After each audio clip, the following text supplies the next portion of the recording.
اپیزود 5. رنج، دردهایی که بیدارمان می کنند. پادکست از من تا من، برگرفته از فصل 5 کتاب از من تا من.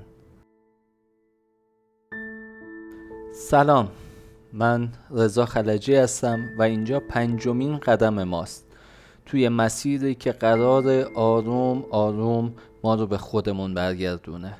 تا اینجا درباره من واقعی حرف زدیم، درباره باورهایی که کنترلمون میکنن، ترسهایی که فلجمون میکنن و صدایی که زیر همه اینها داره آروم صدامون میزنه.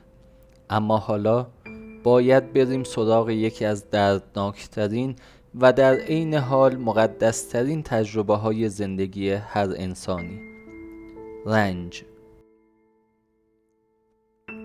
رنج اون چیزیه که همیشه میخوایم ازش فرار کنیم، میخوایم پنهونش کنیم، توجیهش کنیم یا با سرگرمی و سرکوب نذاریم احساسش کنیم. ولی حقیقت اینه رنج بخشی از زندگیه، نه دشمن ماست، نه مجازات ما، بلکه گاهی دعوتنامه‌ای برای بیدار شدن. بذار همین اول یه چیزی رو بگم. من آدمی نبودم که با رنج کنار بیام. هر وقت درد میکشیدم یا فرار میکردم یا انکار. تا یه جایی رسیدم که انکار جواب نمیداد. رنج موند. حتی وقتی وانمود میکردم خوبم. و اونجا بود که فهمیدم رنج نیومده تا منو بشکنه، اومده تا بیدارم کنه. رنج شکل‌های مختلفی داره: جدایی، تنهایی، شکست عشقی، ورشکستگی، تحقیر، بیماری، نادیده گرفته شدن، مقایسه شدن، بی‌اعتنایی. هر کدوم اینها یه نوع رنجه و چیزی که مشترکه اینه که رنج ما رو مجبور میکنه بایستیم و بپرسیم چی داره توی من اتفاق میفته. گاهی آدم فقط درد میکشه، حاضر میشه به عمق خودش نگاه کنه. آدمی که همه چی براش خوب پیش میره خیلی کم پیش میاد که دنبال خودش بگرده. ولی وقتی زمین میخوری، وقتی اشکت در میاد، وقتی احساس خالی بودن میکنی، اونجاست که یا میشکنی یا شروع میکنی به ساختن از درون. توی کتاب از من تا من یه جمله نوشتم که از ته وجودم بهش رسیدم: بعضی رنج‌ها مثل سیلی هستن که بیدارت میکنن. اگه ازشون فرار کنی دوباره میان و دوباره اون سیلی رو تجربه میکنی. اما اگه نگاهشون کنی تبدیل میشن به دریچه‌ای برای عبور. و این تجربه خود منم بود، بارها و بارها. یه چیز خیلی مهمه: ما نمیخوایم رنج رو تقدیس کنیم، نمیخوایم بگیم رنج لازم همیشه باشه.